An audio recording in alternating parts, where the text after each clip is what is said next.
In the beginning, there was darkness, and then, bang, giving birth to an endless expanding existence of time, space, and matter. Now see further than we've ever imagined, beyond the limits of our existence, in a place we call the universe. Streaking through space, light is the fastest thing in the universe. It could circle the Earth 7 times in 1 second. As it reaches us across vast distances, it reveals the history of the cosmos. We're able to look back in time.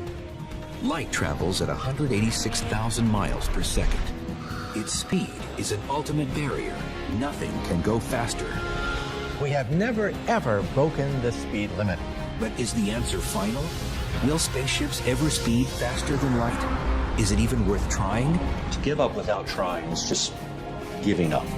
It can neither be touched nor felt. It is an abstract quantity of immense impact, the rate of motion at the very heart of all existence, the fundamental linchpin of the universe that we call light speed.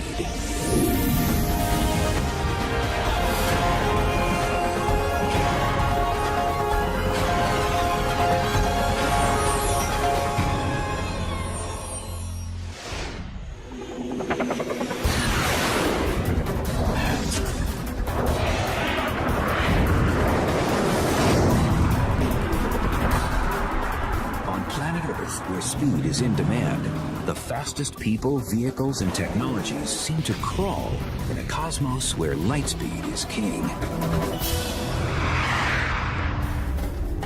More than king, the speed of light is the cornerstone on which the universe is built. There's a famous saying in physics, which is that the speed of light is not just a good idea, it's the law.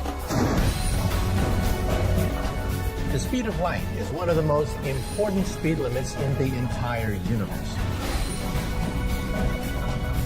The speed of light, 186,000 miles per second.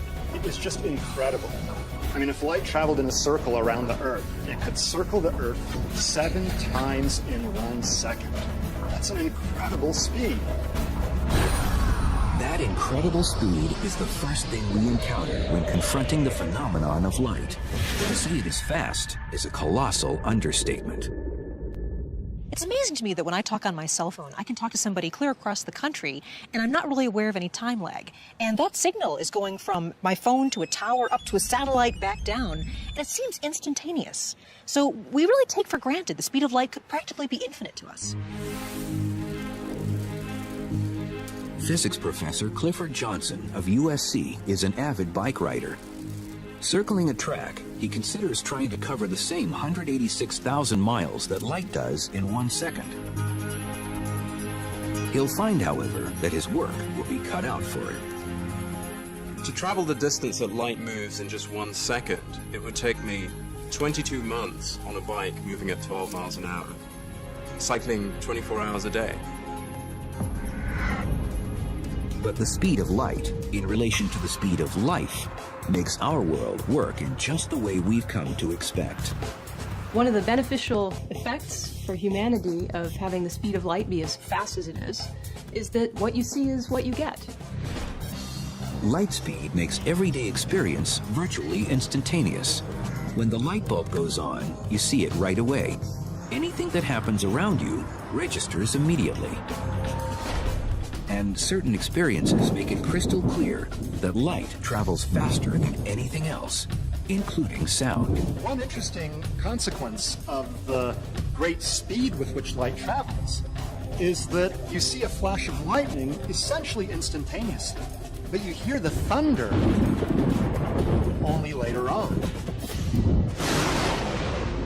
But light speed has its limits when stacked up to a place as large as the universe. We think that the speed of light is unimaginably fast on a human scale. However, in astronomical terms, it's actually kind of pokey. And so it's ironic that when the Apollo spacecraft blasted into space, traveling at what seemed an amazing 25,000 miles per hour, the speed of light proved frustratingly slow when it came time to talk to astronauts 236,000 miles away on the lunar surface. So when the astronauts were on the moon and people asked Neil Armstrong, "Hey, Neil, what's it like up there?" Several seconds went by between the question and Neil Armstrong's answer. Neil, this is Houston, radio check, over. Hi, Roger. Houston, line's clear. Roger, line's clear, Houston. Roger, bud. And those several seconds were not because he was thinking about the answer, but rather because it took 1.3 seconds for the signal traveling at the speed of light to reach Neil from mission control, and another 1.3 seconds for his reply using radio waves to come back. And that's 2.6 seconds without even thinking. Okay. The 1.3 seconds it takes light to travel from the Earth to the Moon is pocket change compared to other celestial bodies. Light from the Sun, for instance, takes more than 8 minutes to get to the Earth. And if the sun were to disappear right now, if the sun were to suddenly vanish, it would take 8 minutes before we would even feel the shock wave and see the effects of a disappearing sun. The limits of light speed also make communicating with Earth's far-flung spacecraft a special challenge. It takes up to 44 minutes for signals to travel back and forth to the probes exploring Mars. More than 3 hours to Cassini at Saturn. And over 29 hours to Voyager 1, the most distant of all, now heading out of the solar system. Still, these distances are trivial on a cosmic scale. We can almost understand the 10 billion miles separating Earth from Voyager. But what's next? The nearest star is a red dwarf named Proxima Centauri, nearly 25 trillion miles away. That's 25 followed by 12 zeros. I am often asked a question, how can you as astronomer really comprehend these vast distances, these huge numbers? And the answer is, I can't. The human brain really doesn't wrap itself around numbers that big. Occasionally, I actually write out how many zeros there are in kilometers from here to a galaxy, just to see how huge that number is. But in reality, of course, as astronomers, we would be spending all day writing zeros unless we came up with a better unit to use. And that's what a light year is. A light year is approximately 6 trillion miles. It's the distance that light travels in 1 year. Using light years to describe distances opens up another dimension of light speed's character. Think of it. Sirius, the brightest star in the sky, is 8.6 light years away. That means we see it not as it is today, but as it was 8.6 years ago. We see the bright star Vega as it was 25 years ago, and the red supergiant Betelgeuse as it was 500 years ago. It's a wonderful gift of nature that because it takes time to travel, we're able to look back in time. The further out we look in distance, the further back in time we look. We would have no idea what our cosmic history was if the speed of light traveled instantaneously. Laura Danley is curator of the historic Griffith Observatory in Los Angeles. With light's ability to take us into the past, she's assembled a stack of photos that tell light speed's story of the universe in snapshots, looking back in time to its beginning, more than 13 billion years ago, to the present day.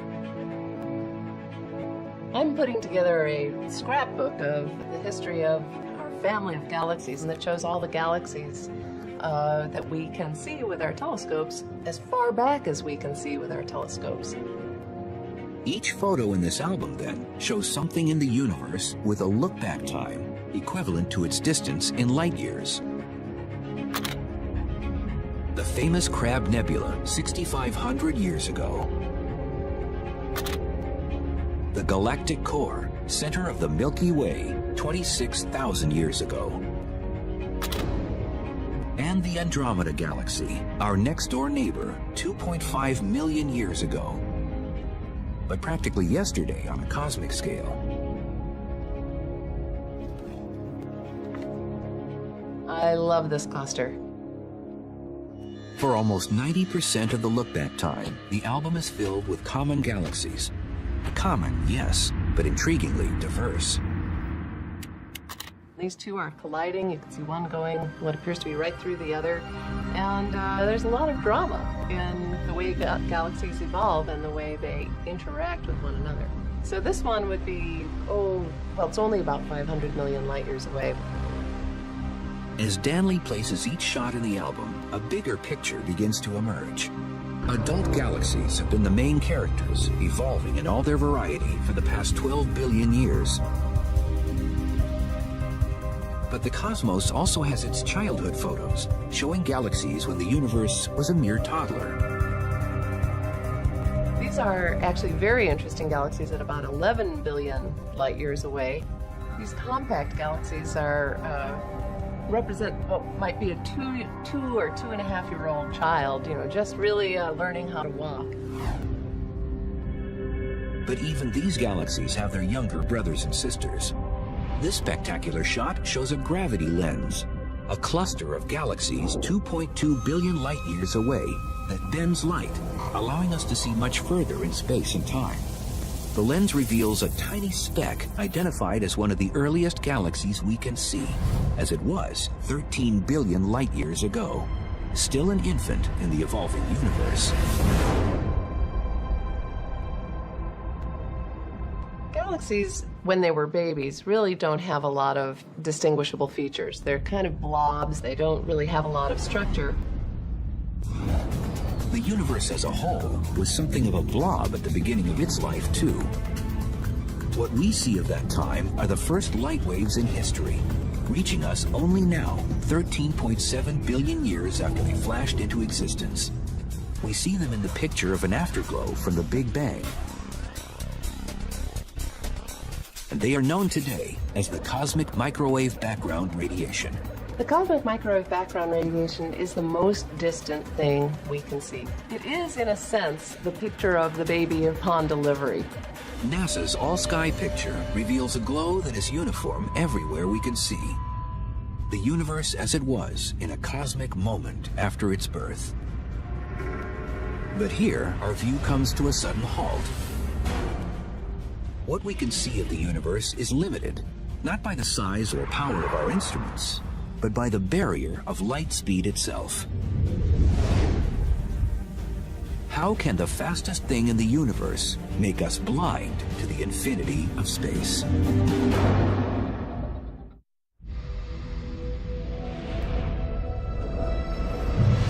Knowing that light speed is 6 trillion miles per year gives us the light year, a convenient shorthand for talking about the huge distances in the universe. But it's just as important to understand that light speed at 6 trillion miles per year is an ironclad constant. The speed of light is so constant that the universe actually changes everything so that you never see it going any other speed. So the speed of light really is the measuring stick of the entire universe. In fact, the constancy of light speed results in an amazing tool for measuring distance in the vastness of space. The tool is called redshift. It happens as light between galaxies travels at a fixed speed. When the space between the galaxies expands, the light racing between them gets stretched, turning red in color. As light goes from one galaxy to another, from a distant galaxy to our own, for example, that light gets stretched along with the stretching of space. And that causes intrinsically short wavelength light, like blue light, to gradually become long wavelength or redder light. That fundamentally is the cause of the redshift that we see in the spectra of galaxies.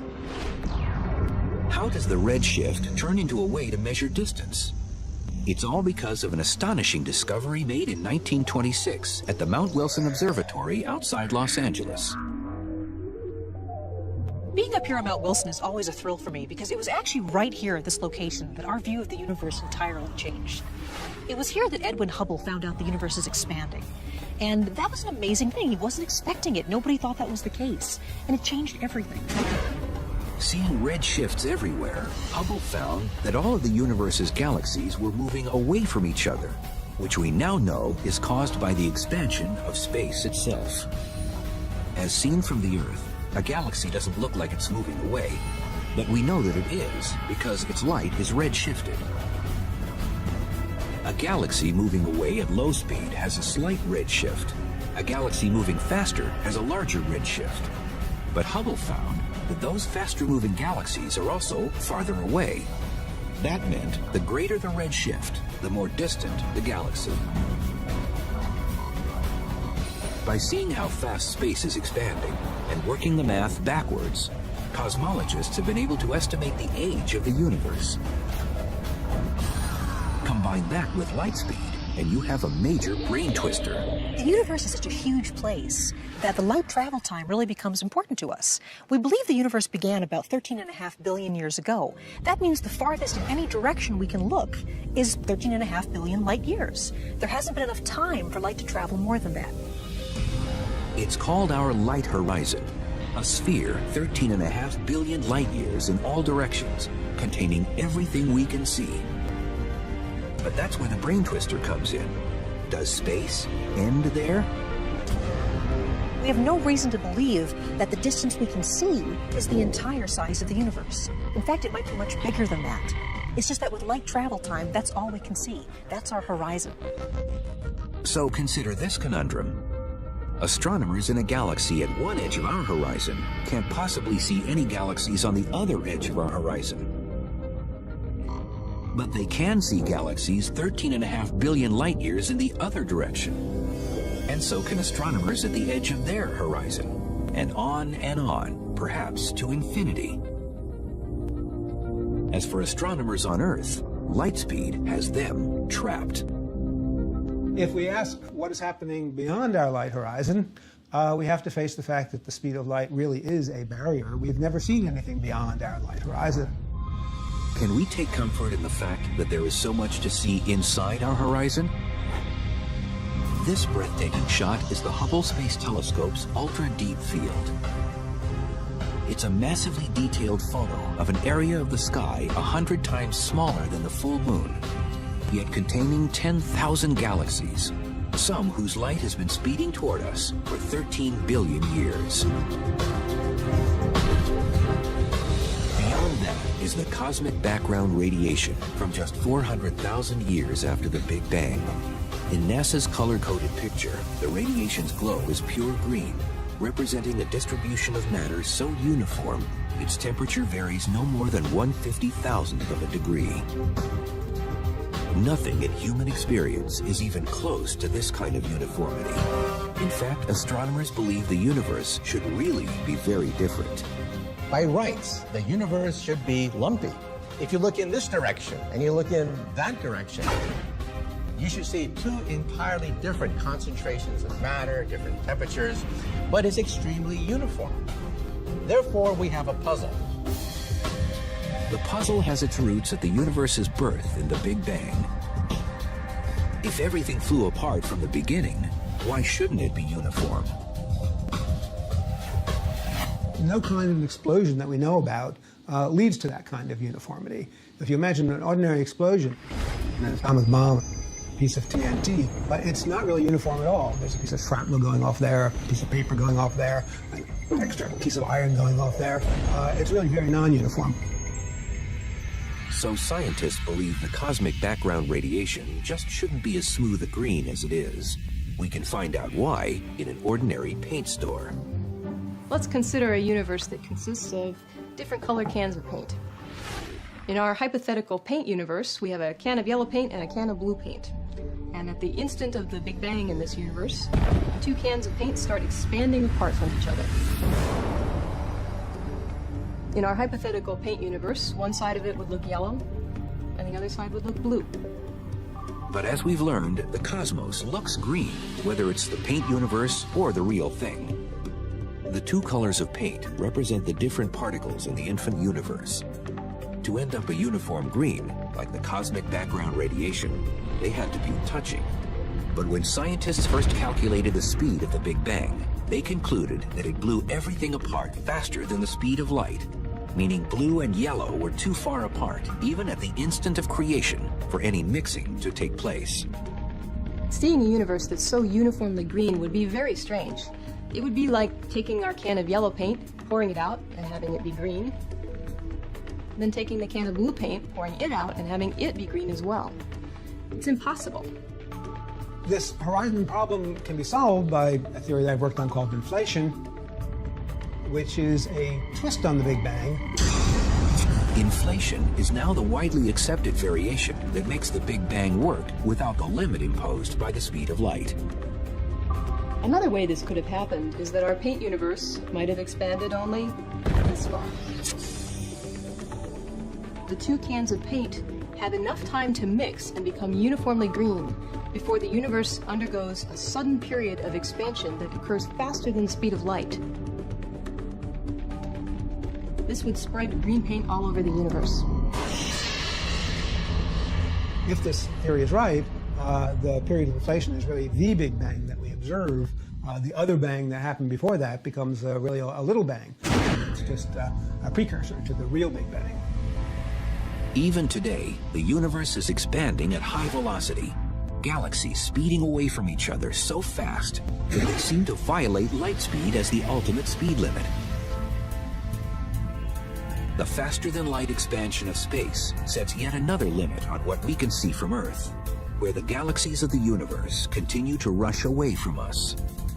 The galaxies that are relatively near to us, those that you can see easily, are moving away pretty fast. And indeed, the more distant ones are moving away faster. But the ones that are really far away, in fact, are moving away faster than the speed of light. And then there are the galaxies that you will never see, because they started out so far away that the light from them will never reach you because the space is expanding faster than the speed of light. Space itself, then, is the exception to the rule. It can expand faster than the speed of light.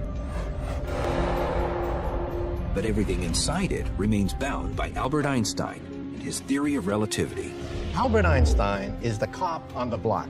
You cannot break the light barrier. We physicists can accelerate particles to 99.9999% the speed of light, but we have never, ever broken the speed limit. But we don't need to break the limit to experience the strange province of light speed.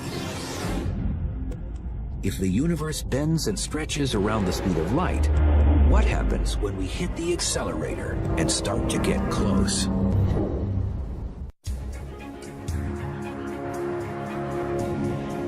For most of us, light seems simple and uncomplicated, a quality of nature by which we see the universe.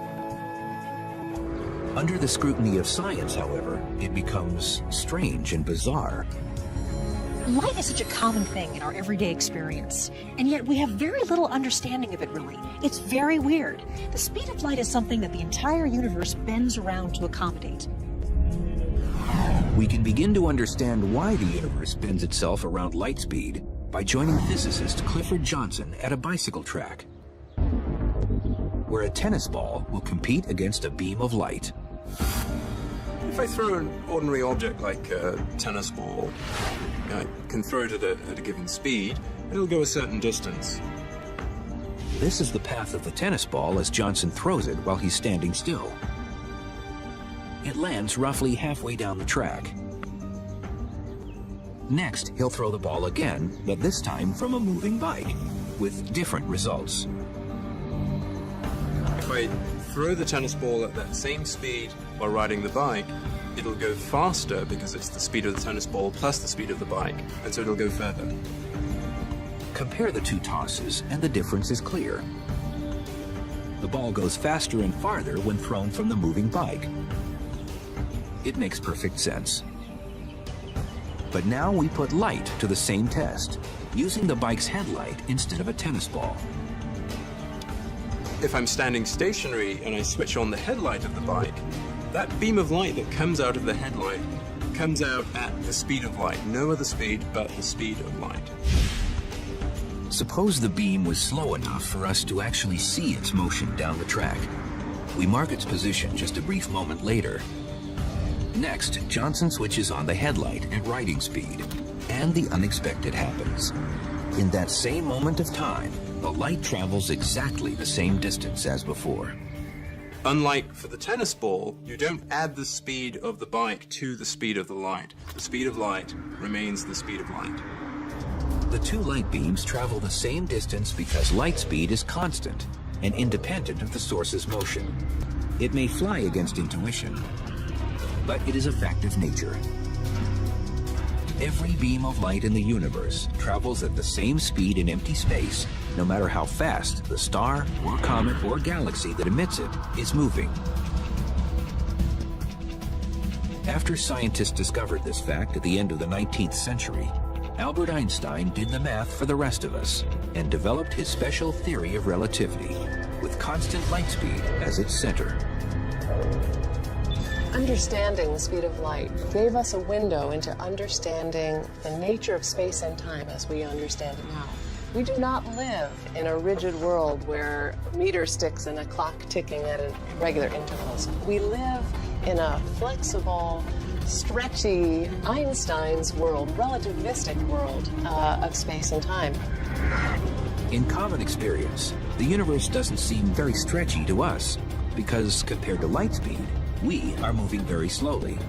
But when we crank up the velocity, things begin to change. As you get closer and closer to the speed of light, all sorts of strange and marvelous distortions take place.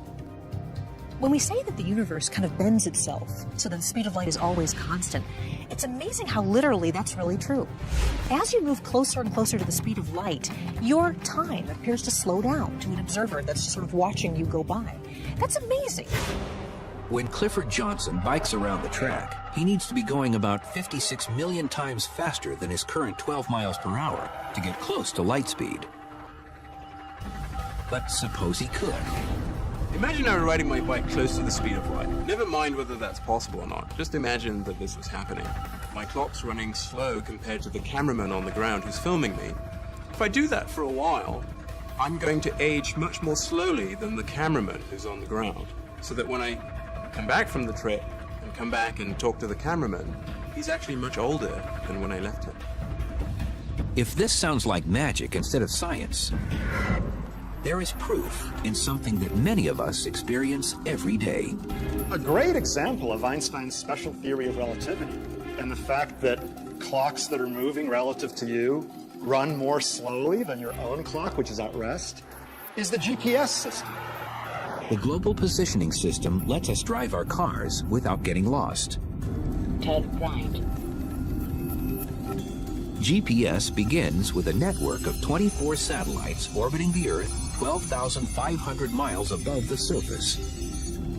At any one time, the device in your car receives signals from at least 4 satellites and compares their light speed travel times to calculate an accurate location on the ground. Drive 500 feet, then turn right. The whole thing depends on super accurate clocks, and when the engineers designed the system, they knew the satellites would be orbiting at nearly 7,000 miles an hour. The speed is enough to slow down their clocks by a tiny fraction of a second. The engineers have factored all the relativistic time differences into the system, which gives it impressive precision. If the clocks in the satellites are running at a different rate than the clocks down here on Earth, and you don't take that into account, you will get the wrong answer for where your car is. Drive 0.1 miles to destination on left. The distortion of time is only one of the strange results of traveling close to the speed of light. On the bike track, Clifford Johnson continues to push the envelope as space begins doing odd things to him and his bicycle. Imagine I'm on my bike again, going close to the speed of light. An observer looking at me would actually see, for example, that the length of my bike in the direction of motion I'm moving is getting shrunk. Actually, the bike is getting shorter. The effect is called length contraction, and together with time dilation, it is seen by a stationary observer while looking at someone traveling close to light speed. But Professor Johnson does get his own chance to witness light speed's weird effects. As his velocity closes in on light speed, his view of the world changes drastically. What I'm seeing as I move close to the speed of light, straight ahead, is that the shapes in front of me are getting quite distorted as compared to everyday life. Everything is being twisted into a sort of tunnel shape, and the colors are getting distorted in various ways. The color changes come from the Doppler effect. and the shape distortions from a phenomenon known as aberration. The distortion is somewhat similar to what you would see if you were driving through a rainstorm. If you were stationary, you would just see the rain coming straight down if you looked out of the side of the window. Whereas if you were moving through the storm, you would see that the rain appears to be slanting towards you as a result of your motion. And that's at the basis of that warping effect that you get as you're moving near the speed of light towards objects in front of you. In reality, we don't have to travel near the speed of light to experience the distortions caused by motion through time and space. They are with us every minute of the day. All of the distortions that happen as a result of a finite speed of light still happen on an everyday basis, even in our everyday life, but the effects are so tiny that we can't perceive them. Still, light speed has its other quirks in the slow-moving world, quirks we perceive very well. The speed of light may be a constant, but only in the vacuum of space. When light moves through things like glass or fluids, it slows down appreciably. If it didn't, things like telescopes and human vision would be impossible. But what would happen if light slowed down much more? If the speed of light were zero?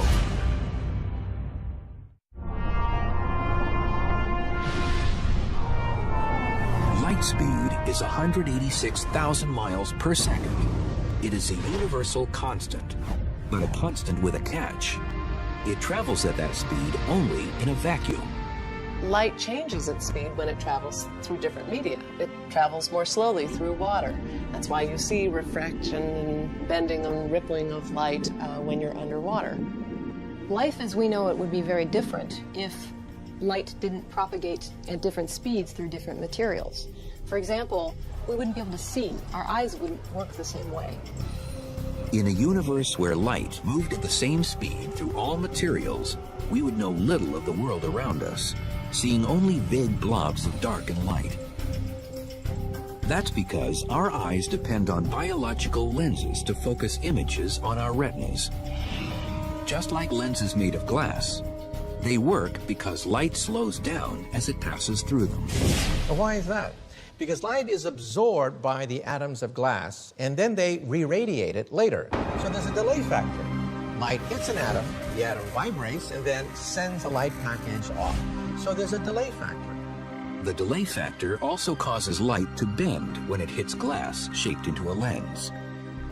Bent in just the right way, light can be focused, collected, and magnified. For astronomers studying the universe, nothing could be more important. Thank goodness light slows down when it goes through glass, because that's the reason why we have telescopes. The reason why we have telescopes is because light bends going through glass, and we can concentrate large amounts of light to a single point, and then that gives us the ability to see the marvels in the universe itself. Light travels through the glass lenses of telescopes at about 124,000 miles per second. 2/3 of its speed through a vacuum. But some scientists are looking at making use of light at far slower speeds. And then we have the AOs over here. They're pretty much all functioning now. At her lab on the campus of Harvard University, Dr. Lena Howe has taken slow light to the extreme by reducing light speed to zero. The speed of light, of course, is incredibly high. I mean, nothing goes faster than light. And, you know, the usual 186,000 miles per second. And we kind of thought, gee, that's awfully high. Let's try to do something about it. So we have a detector right there. Howe and her team conducted their experiments in a complex laboratory filled with lasers, mirrors, prisms, and other exotic gear. It is a branch of physics where few have dared to tread. If you can start to change things so dramatically as taking this enormous light speed and then bring it down to bicycle speed, that then you're in a completely new regime of nature. You're able to now start to probe areas, regions of nature where nobody has ever been there before. The brakes are put on light speed inside Howe's lab by focusing lasers on 2 microscopic clouds of sodium gas chilled to a few billionths of a degree above absolute zero. A control laser hitting the two clouds sets them up for action. Then, a quick light pulse shoots into the first cloud, where it is squeezed into the gas and slowed to just a few miles per hour. The light pulse goes from being about 1 kilometer long in free space. It compresses like a concertina as it enters the atom cloud and ends up being only 0.02 millimeter in size. That's less than half the thickness of a hair. So really small, and it's so small that the light pulse actually ends up fitting totally inside the atom cloud. Howe says the atomic imprint of light in the sodium cloud is a perfect copy, embedded in atoms, of the original light pulse. It can then be stopped in free space between the two clouds before moving on. When it enters the second cloud, another shot of the control laser expands it to its original size, shape, and speed of 186,000 miles per second.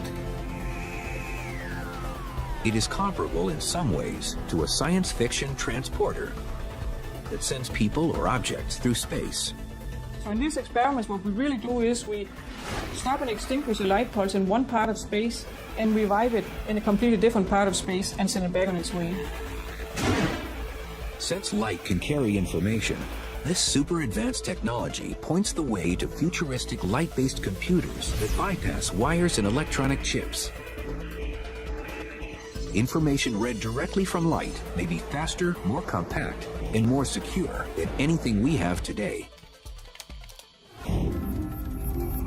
But the greatest vision of scientists and dreamers is to be found at the other end of the light speed spectrum. We still face the speed of light as an impenetrable wall, a speed that Dr. Einstein told us could never be exceeded. Yet history is packed with impossibles that have become realities.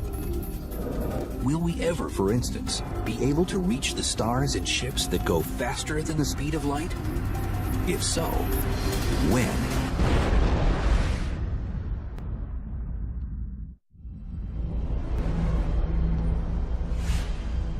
In April 2008, world-famous physicist Stephen Hawking called on the human race to colonize space and make interstellar travel a long-term aim. Spreading out into space will completely change the future of the human race, but maybe determine whether we have any future at all. The stars are so far away that interstellar travel is impractical unless we can go faster than light speed. But that's an obstacle. Einstein's theory of relativity tells us that a spaceship's mass approaches infinity as it nears the speed of light. So as you try to go faster and faster and faster, you actually get to a point where it takes more and more energy until it's an infinite amount of energy to go the speed of light. That's impossible. It means that travel at light speed is also impossible. Or is it? Mark Millis is one of a handful of scientists who isn't ready to throw in the towel on the subject. A NASA propulsion physicist by profession, he likes to build models of starships in his spare time, and is well aware of the giggle factor in any talk outside science fiction of star travel. The giggle factor is actually a healthy response. It helps provide skepticism to the topic, to ask deep questions to make sure that we're proceeding correctly. Once head of NASA's mothballed Breakthrough Propulsion Project, Millis is editor of a book that has collected the serious current research on the subject. When it comes just to the light speed issue, there's about 36 physicists who've written articles, some skeptical, some suggesting new methods on the topic. No one is saying that anytime soon we'll be able to have warp drive to the stars. But on a scale of centuries to millennia, it can't be ruled out. Virtually all physicists agree it's impossible to travel through space at faster than light speed. But there may be a way to cheat by altering space instead of traveling through it. Believe it or not, even NASA scientists are studying the possibility that perhaps we can fold space, punch a hole in space, make a subway system through space and time. That's the basic idea behind using wormholes to actually twist space around on itself and take a shortcut through the universe. What would a wormhole machine look like? Probably huge in scale, with equipment staged perhaps on a massive number of asteroids arranged in a gigantic sphere. It would require an enormous battery of laser beams to concentrate tremendous energy to a single point. We have to attain fantastic temperatures, the highest energy attainable in our universe, in order to open up a hole, a bubble, a gateway perhaps to another universe. Another way of tricking space into letting us travel faster than light is the warp drive. Miguel Alcubierre was the first one to write about the warp drive in 1994. Alcubierre, a Mexican physicist, worked out the math for a starship propelled by warping space-time itself. Behind the ship, space-time is expanded. In front of the ship, space-time contracts. In between, the ship rides like a surfer. The ship itself sits inside a bubble, and the space around it pushes it faster than light. A successful warp drive, if it is possible at all, is probably centuries away. But in Switzerland, physicists at the Large Hadron Collider may be headed in the right direction right now. Now, the Large Hadron Collider is an atom smasher. It's a particle collider. But it's going to get to high enough energies that space and time will actually warp and bend. We're actually practicing how to bend space in the laboratory. It's the first baby step toward a warp drive. With the physics we now know, we won't travel faster than light speed in the foreseeable future. That doesn't mean we shouldn't try. Even though light speed travel might turn out to be impossible, to give up without trying is just giving up. Outside his work at NASA, Millis has founded the nonprofit Tau Zero Foundation to encourage serious research on star travel. Although few scientists are pursuing the idea actively, many agree it's worth at least the effort. Understanding our universe is one of the most basic needs human beings have as an intelligent species. So, should we pursue technologies or physics that might allow us someday to travel faster than light? Absolutely. Because we never know where this might take us. Even though we might never discover a way to travel faster than light, we might discover a whole bunch of other very useful things. And what if science ultimately proves the light speed barrier is unbreakable and star travel is impossible? It would put a whole new perspective on Spaceship Earth, forcing us to use our technology to treat it well as we remain its passengers on our continuing journey through the universe.